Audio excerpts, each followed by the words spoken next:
Hallelujah, praise the Lord. सभी को जय मसीह की।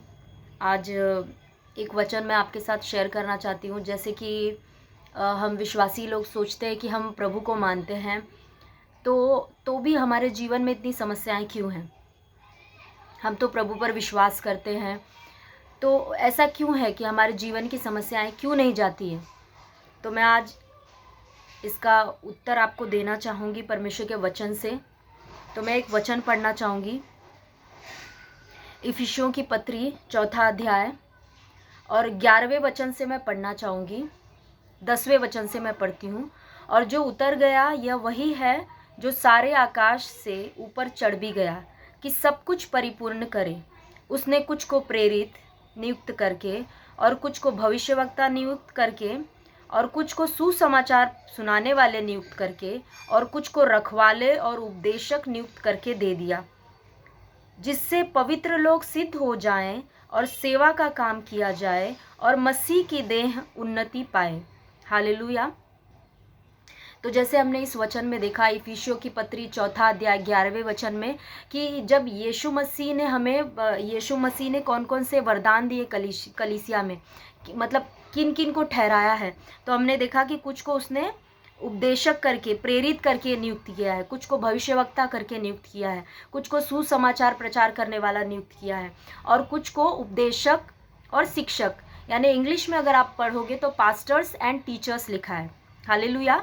तो नियुक्त करके कलीसिया को दिया है। क्यों दिया है? आगे का वचन 12वां वचन लिखा है कि जिससे पवित्र लोग सिद्ध हो जाएं और सेवा का काम किया जाए और मसीह की देह उन्नति पाए। हालेलुया। तो परमेश्वर ने क्यों दिया है कलीसिया में? उपदेशक क्यों दिया है? पास्टर्स को क्यों रखा है? टीचर्स को क्यों रखा है? प्रीचर्स को क्यों रखा है? क्यों प्रॉफिट्स को रखा है?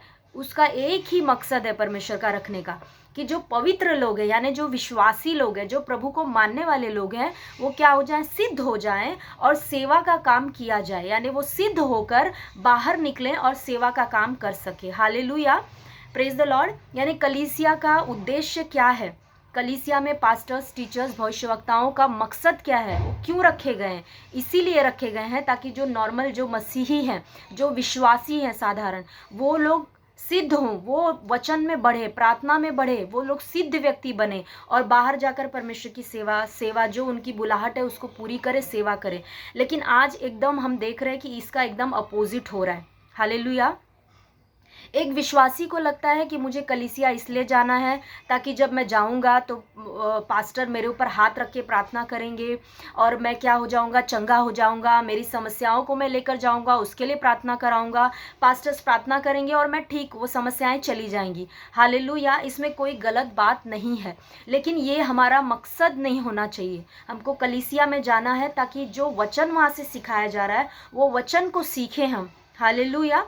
और जो भी कलीसिया में हो रहा है, सेवा का काम किया जा रहा है, उस पे हम ध्यान दें कि कैसे किया जा रहा है, हम ट्रेन हो। कलीसिया एक ट्रेनिंग सेंटर है, लेकिन हम लोग ने उसको उल्टा ले लिया है। हमको लगता है सारी जिम्मेदारी जो प्रार्थना की है, जो हमारे ऊपर सब जिम्मेदारी जो है वो पास्टर्स की है।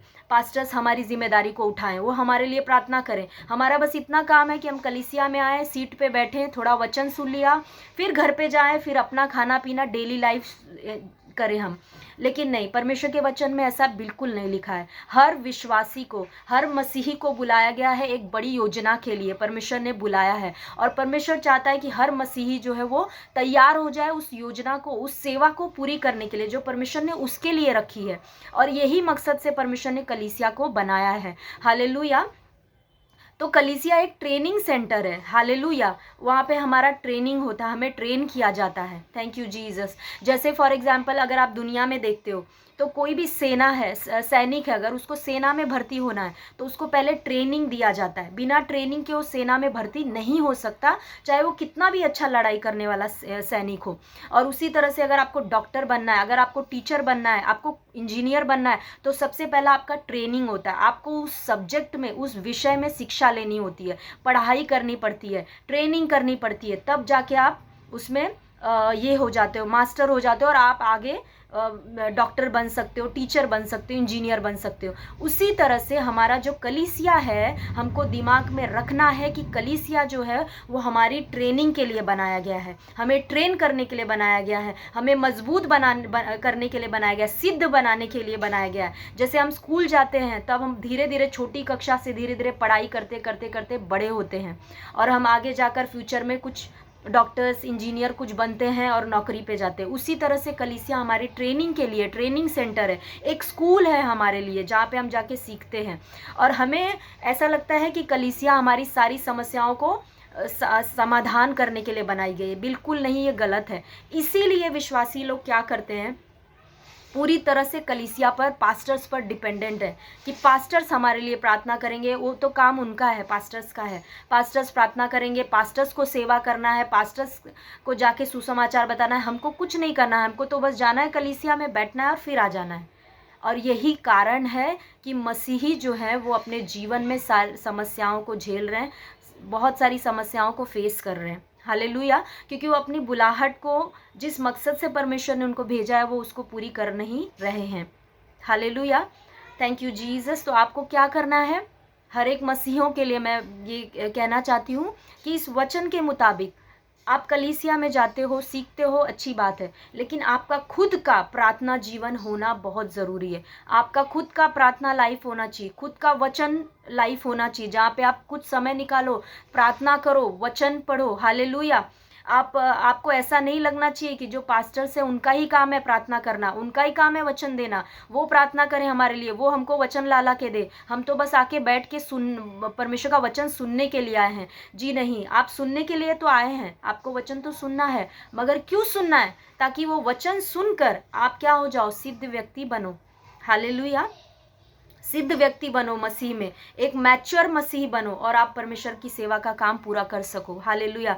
जब हम तिमुथी की पत्री पढ़ते, दूसरा तिमुथी 3:16 में वचन क्या लिखा है? वचन कहता है, परमेश्वर का वचन जो है वो क्या करता है, हमें सिखाने के लिए, हमें समझाने के लिए, हमें ट्रेनिंग के लिए, ट्रेनिंग देने के लिए परमेश्वर का वचन क्या है, सक्षम है। सारा जो संपूर्ण पवित्र शास्त्र है वो परमेश्वर की प्रेरणा से रचा गया है और हमें ट्रेन करने में वो सक्षम है। हालेलुया। ताकि जो पवित्र जन है वो सिद्ध हो जाए और सेवा का काम किया जाए, आगे के वचन में उसमें लिखा है। तो परमेश्वर का मकसद यही है। और विश्वासी क्या कर रहे हैं, वो सिर्फ बैठे हैं, वो अपने घर में आराम से बैठे हैं, उनको मतलब प्रार्थना से इतना लेना देना नहीं है।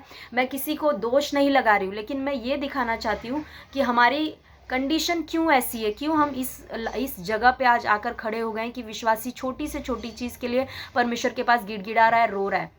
क्यों ऐसा हो रहा है? क्यों हम अपने मकसद में, अपनी बुलाहट में अपनी बुलाहट को पूरा नहीं कर पा रहे हैं?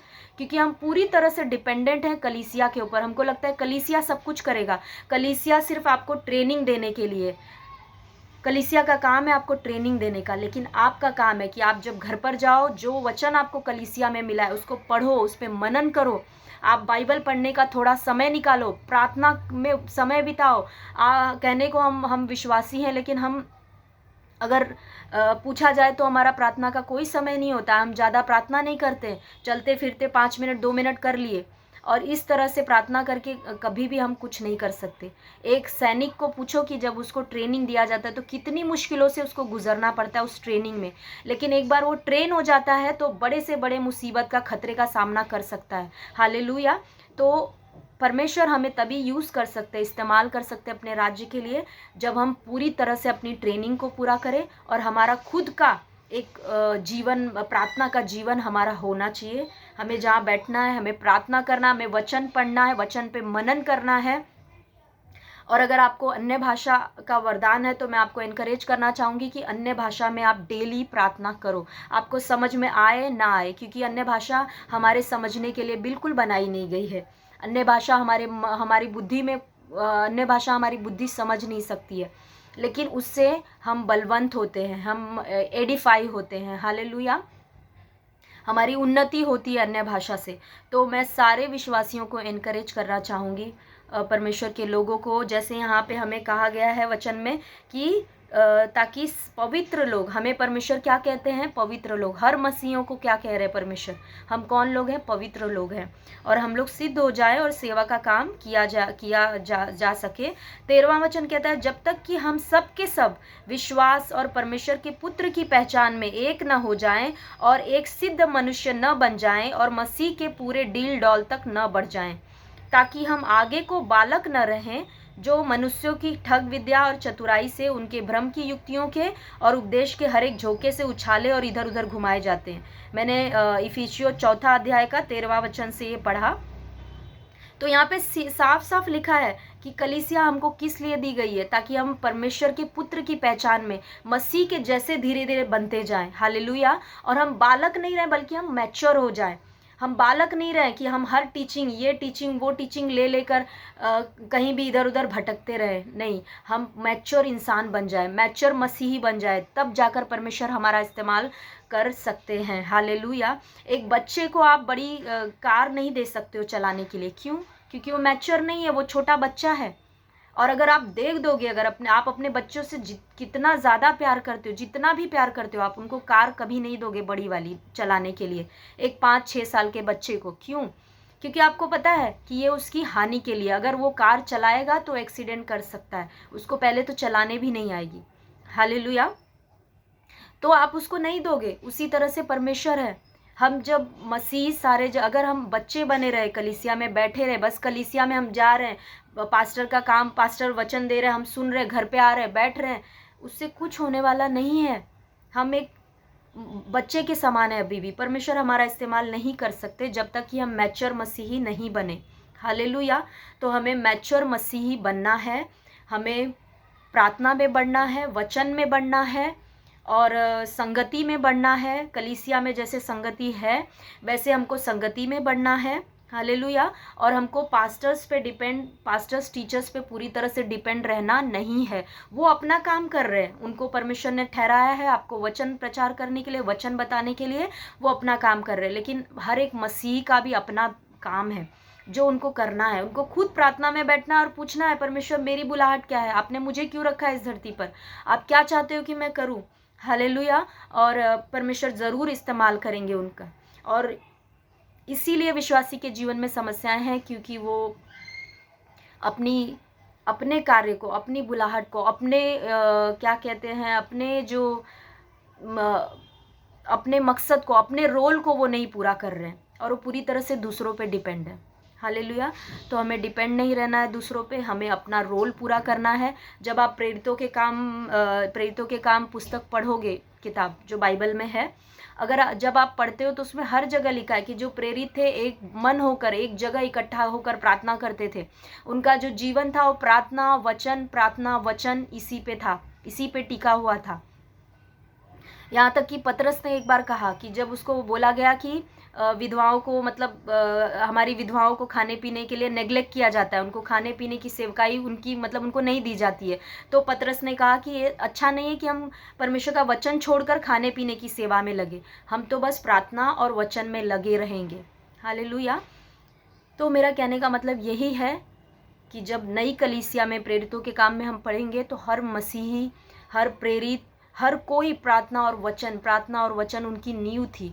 आज हम क्यों मसीह जीवन में इतने बेबस, लाचार, इतने कमज़ोरी में क्यों जी रहे हैं? क्योंकि हमारा कहीं ना कहीं प्रार्थना जीवन, हमारा वचन का जीवन खो चुका है। हम नहीं कर रहे जो हमें करना चाहिए। तो मैं आपको इस वचन के द्वारा एनकरेज करना चाहूँगी कि आप सभी प्रार्थना में बढ़ें, वचन में बढ़ें, परमेश्वर के साथ संगति में बढ़ें और ज़्यादातर स्पेशली मैं आपको कहना चाहूँगी अन्य भाषा में बढ़ें। आपको अगर अन्य भाषा का वरदान है तो आप शुरुआत में ज़्यादा नहीं समय है तो आप 15 मिनट से शुरू कर सकते हैं। 15 मिनट आप घड़ी देखकर आप बैठिए और बैठकर 15 मिनट कम से कम शुरुआत करिए आप अन्य भाषा के लिए। उसके बाद से धीरे धीरे 15 से 20 मिनट, 25 मिनट, इस तरह से आप अपना अन्य भाषा बढ़ा सकते हैं। और परमेश्वर ज़रूर आपको मजबूत करेंगे, स्ट्रॉन्ग करेंगे, सिद्ध बनाएंगे और आप खड़े हो जाएंगे अपने अधिकार में और परमेश्वर की सामर्थ्य में आप खड़े होंगे अपनी सेवा करने के लिए। तो आइए हम प्रार्थना करेंगे। पिता, मैं धन्यवाद करती हूँ परमेश्वर धन्यवाद करती हूँ पिता परमेश्वर कि आपने हम सभी से बातें किया इन वचनों के द्वारा खुदा बाप। पिता हम धन्यवाद करते, पवित्र आत्मा हर एक के हृदय में ये जो वचन गए हैं परमेश्वर पिता, ये 100 गुना फलवंत हो परमेश्वर पिता। पवित्र आत्मा हर एक की मदद करिए कि हर कोई जो वीडियो देख रहा है, हर मसीही परमेश्वर पिता वो मजबूत बने पिता परमेश्वर, अपने रोल को जाने परमेश्वर पिता, और पिता परमेश्वर वो प्रार्थना में बढ़े, वचन में बढ़े परमेश्वर पिता। और इस धरती पर आपने उनको जिस काम के लिए भेजा है, जिस बुलाहट से आपने हमको बुलाया है, हम वो बुलाहट को पूरा कर सके पिता परमेश्वर। पवित्र आत्मा हम आपका धन्यवाद करते, मददगार आप हम में से हर एक की आप मदद कर रहे इस वक्त, हम धन्यवाद करते राजा यीशु मसीह के सामर्थी नाम से इस प्रार्थना को मांगते हैं, आमीन।